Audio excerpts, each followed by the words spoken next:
Your avoidant ex has moved on, but not in the way anyone told you. The version of moving on that gets discussed online is a lie built from wounded pride and social media performance. What actually happens inside an avoidant nervous system after separation looks nothing like a highlight reel of dinners and vacations. Somewhere inside that person, a war is happening that they cannot admit to anyone, sometimes not even to themselves. There is a quiet room in the avoidant mind that stores everything they refuse to feel, and that room does not disappear just because a body walks away. Something strange happens to a person who runs from connection instead of toward it. The running does not end when the relationship ends, it only changes direction.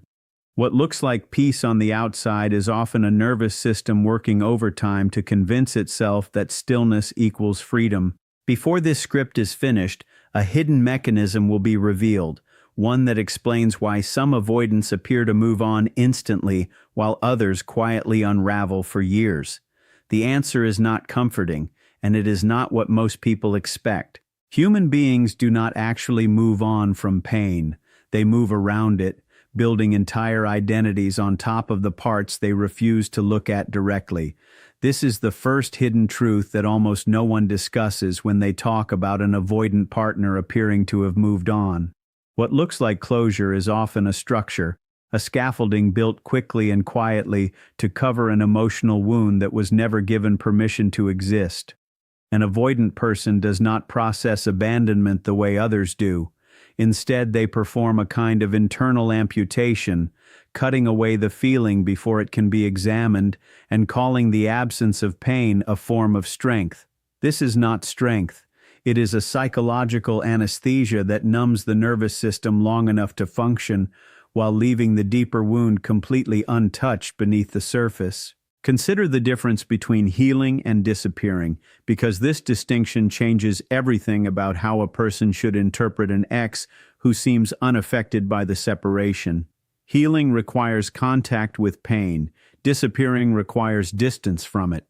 Most avoidant individuals were never taught how to remain present with discomfort because somewhere early in their development, emotional need was met with unpredictability, rejection, or overwhelming intensity. The nervous system learned a rule long before language existed to explain it. The rule was simple and brutal. Closeness is dangerous, and independence is survival. That rule does not vanish because a relationship ended. It becomes the operating system running quietly beneath every decision the avoidant makes in the aftermath, including the decision to appear unbothered. There is a paradox buried inside avoidant behavior that almost nobody names correctly. The very speed at which an avoidant seems to move forward is often proportional to the depth of what they are avoiding. A person who truly processed the relationship, who sat with grief, who examined their own contribution to the collapse, moves slowly because real integration takes time. A person who is fleeing from unbearable internal material moves quickly because speed creates the illusion of progress without requiring the discomfort of truth. This means the very thing that looks like evidence of moving on can sometimes be evidence of the opposite. Fast is not always healed. Fast is sometimes just efficient avoidance, executed with impressive skill because avoidance is the one skill this person has practiced their entire life. Now consider the person left behind, because the psychology of this situation cannot be understood by looking at only one side. Empaths, or emotionally attuned individuals, often fall into an equally dangerous trap after a relationship with an avoidant ends. They begin measuring their own healing by the visible behavior of the other person. If the avoidant looks fine, the empath assumes something must be wrong with their own pain, as though feelings should have an expiration date dictated by someone else's emotional performance. This comparison is not innocent, it is corrosive. It quietly teaches the empath that their internal experience is only valid if it matches an external timeline, which means they begin abandoning themselves in exactly the way they were abandoned in the relationship. The cycle does not end when the relationship ends. It simply changes form and continues inside the empath's own mind. A harsh truth deserves to be stated plainly here, because comfort will not serve anyone in this moment. Whether an avoidant ex has truly moved on or is simply performing distance is, in the end, none of your business to solve. This sentence will be uncomfortable for some viewers because so much of modern relationship content is built on decoding the other person, reading their signs, interpreting their silence, searching for proof of feeling underneath their behavior. But every hour spent decoding another person's psychology is an hour not spent building your own. This is not a small distinction. It is the entire difference between a person who eventually becomes free and a person who remains chained to a question that was never meant to be their responsibility to answer. There is a second hidden mechanism worth examining now, one that explains why avoidant individuals sometimes enter new relationships with startling speed after a breakup. This is rarely about the new partner at all. A new relationship for an avoidant nervous system often functions less like genuine connection and more like a container, a temporary structure that holds the anxiety of being alone with unresolved feelings. The presence of another person creates enough external stimulation to prevent internal confrontation. This is why some of these rebound connections collapse just as quickly as they began, because the container was never built to hold real intimacy. It was built to hold distraction. Understanding this reframes the entire narrative that the ex has already found something better, something real, something that proves your own inadequacy. In many cases, what has been found is not love. It is simply a more effective avoidance strategy than being alone with the truth. Philosophers have long understood a principle that modern relationship psychology often forgets, which is that identity is built far more through struggle than through comfort. The avoidant person who appears to be thriving after separation has not necessarily built character. They may have simply built armor, and armor, while useful for protection, is not the same thing as strength. Strength bends and adapts. Armor only resists. A person wearing armor can walk through fire and appear untouched, while the internal structure beneath that armor slowly corrodes from heat they never allowed themselves to feel. This is one of the most unsettling truths about avoidant psychology. The very appearance of invulnerability can be the clearest evidence of unresolved vulnerability, hidden so completely that even the avoidant person themselves has lost access to it. Something must now be said about the empath's own hidden contradiction, because this content refuses to portray either side as innocent. Empaths often believe their intense emotional attunement is purely a gift, a sign of depth and compassion that the avoidant lacks. But hyper-attunement to another person's emotional state can also be a symptom of something less noble, a nervous system that learned early on that safety depended on monitoring someone else's moods. This is not depth. This is hypervigilance wearing the costume of love. The empath who obsessively tracks whether their avoidant ex has truly healed may be doing the exact same thing they did throughout the relationship, scanning another person's internal state for clues about their own safety, worth, and belonging. The relationship has ended, but the old survival pattern has not, because patterns do not require another person to remain present in the same room. They only require an object of focus, and an ex who appears to have moved on is more than sufficient fuel to keep that old pattern alive. There is a third insight here that deserves careful attention, because it reframes the entire concept of moving on in a way most people never consider. Moving on is often treated as a destination, a finish line crossed the moment someone stops appearing sad in public. But genuine psychological integration does not look like the absence of feeling. It looks like the presence of feeling without being controlled by it.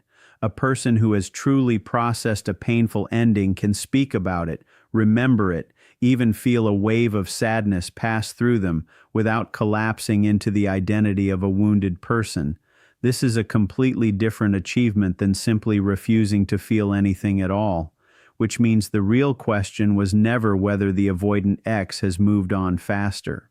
The real question is whether either person involved has learned how to remain whole while feeling something difficult, because that capacity, more than any timeline, more than any new relationship, more than any social media appearance, is the actual measure of psychological freedom. Consider what happens inside a person the moment they stop needing an audience for their pain, because this marks a psychological turning point that almost nobody discusses openly. Early in a separation, grief often performs itself, seeking witnesses, validation, and mirrors that confirm the loss was real and significant. This is not weakness. It is a natural human need to have suffering acknowledged. But somewhere in the process of genuine healing, that need for an audience begins to dissolve, replaced by a quieter, more private relationship with one's own experience. The avoidant person who seems to move on without any visible mourning may not have skipped this stage at all. They may have simply never required an audience in the first place, having learned long ago that emotional expression rarely earned them safety, only exposure. This does not make their internal experience smaller. It only makes it invisible to a world that measures depth by visibility. Silence has been badly misunderstood throughout most modern relationship content, treated as either a weapon or a wound, when in reality silence is neither. Silence is simply a container, and what fills that container depends entirely on the person holding it. An avoidant ex who remains quiet after a breakup is not necessarily suffering behind that silence, nor are they necessarily thriving. The silence itself carries no inherent meaning until a story is projected onto it, and here lies one of the most dangerous psychological traps available to anyone recovering from heartbreak. The mind despises uncertainty so intensely that it will manufacture a narrative, any narrative, simply to escape the discomfort of not knowing. This is why so many people convince themselves with total certainty that their ex is either devastated or blissfully happy, when the truth is almost always something far less dramatic and far more human, a person simply living, unremarkably, without performing either extreme for anyone watching. A story deserves to be told here, not about romance, but about a man who spent years training soldiers to read behavioral signals under extreme stress. He once explained that the most dangerous moment in any high-pressure situation was not when someone appeared afraid, but when someone appeared completely calm too quickly. Calm that arrives instantly without any visible process often signals dissociation rather than resolution. The nervous system has not resolved the threat, it has simply disconnected from it to survive the moment. This principle translates directly into heartbreak psychology. An avoidant ex who displays instant total calm after a significant relationship ends is not necessarily demonstrating emotional mastery. In many cases, they are demonstrating a nervous system that has learned to disconnect from threat so efficiently that even genuine loss barely registers as an event worth processing, which is not peace. It is disconnection wearing the mask of peace. Something uncomfortable must be said about the human tendency to treat an ex's happiness as proof of one's own inadequacy. This belief is rarely examined for how strange it actually is when stated plainly. Why would another person's ability to experience joy months or years after a relationship ended say anything at all about the worth of the person left behind? The belief only makes sense inside a framework where love is treated as a scarce resource, where one person's healing must come at the expense of another's value. But healing is not scarce, and neither is worth. The avoidant ex building a new life does not subtract anything from the life still being built by the person who remains. This sounds simple when written out, yet very few people actually live as though they believe it, because the wounded mind is drawn toward comparison the way water is drawn toward the lowest point in a landscape, following the path of least resistance even when that path leads nowhere useful. Personal responsibility enters this conversation now, and it arrives without gentleness, because gentleness at this stage would only delay what actually needs to be faced. No amount of decoding an avoidant ex's behavior will ever produce the safety, certainty, or peace that a person is actually searching for underneath that decoding. This search is not really about the ex at all. It is a disguised attempt to outsource emotional regulation to another person's actions, as though someone else's healing timeline could somehow validate or invalidate one's own worthiness of love. This is an old pattern, often formed long before the relationship even began, and the relationship simply became the latest stage on which an ancient wound performed itself one more time. Recognizing this does not mean the pain was not real. It means the pain was never actually about the specific person being obsessed over. It was about a much older story finally demanding to be examined honestly. There is a fourth insight worth exploring, one that most relationship content avoids because it complicates the simple narrative of villain and victim. Avoidant individuals often possess a remarkable capacity for genuine care that gets buried beneath their fear of engulfment, meaning the coldness observed after a breakup is frequently not an absence of feeling, but an active suppression of feeling that has become so automatic it no longer feels like a choice. This does not excuse harmful behavior, nor does it mean the avoidant person should be pitied instead of held accountable. It means the emotional experience happening beneath an avoidant's calm exterior is often far more complex and far more painful than either the avoidant person or their ex fully understands in the moment. Two people can walk away from the same relationship carrying completely different, yet equally unresolved versions of the same wound, simply expressed through opposite behavioral strategies. Philosophy offers a useful lens here, one drawn from the ancient distinction between what can be controlled and what cannot. An ex's internal state, their timeline for healing, their choice of new partners, their outward display of happiness or sorrow, belongs entirely to a category of life that was never within anyone else's control to begin with. Yet an enormous amount of human suffering comes specifically from refusing to accept this distinction, from spending finite emotional energy attempting to manage, interpret, or influence something that was never governable in the first place. This is not a call toward indifference, it is a call toward precision, directing energy only toward what can actually be shaped, which is one's own attention, one's own healing, one's own capacity to remain whole regardless of what the other person does next. A final psychological twist deserves attention before this section closes, because it reframes everything discussed so far. The question of whether an avoidant ex has truly moved on assumes that moving on is something that happens to a person, like weather passing overhead. But moving on, in its truest form, is not something that happens. It is something built, deliberately, moment by moment, through a series of internal choices that have almost nothing to do with the other person's current relationship status. This means the entire framing of the original question, has the ex moved on, quietly becomes irrelevant the moment a person stops needing that answer to feel whole. The deepest truth hiding beneath this entire topic is not about the avoidant ex at all. It is about the moment someone realizes that their own peace was never actually meant to depend on someone else's healing process, and that realization alone changes the trajectory of everything that follows. A question rarely gets asked in these conversations, and it deserves to be asked now. What if the entire framework of moving on was built on a flawed assumption from the very beginning, the assumption that two people healing from the same relationship should somehow arrive at similar conclusions, similar timelines, similar outward behaviors? Human beings are not identical instruments producing identical sounds when struck by the same event. A single loss can produce a symphony of different reactions depending on the nervous system receiving it, the childhood that shaped that nervous system, and the meaning that particular mind assigns to endings in general. Expecting an avoidant ex to grieve the way an empath grieves is like expecting two different instruments to play the exact same note simply because they were struck by the same hand. The sound will always be different, not because one person cared more, but because the instrument itself was built differently long before this relationship ever began.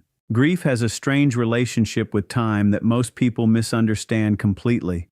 It is often assumed that grief shrinks steadily until it disappears, like a fire burning down to nothing. But grief behaves less like a fire and more like a room a person eventually learns to live inside without being consumed by it. The room does not get smaller. The person simply grows larger around it.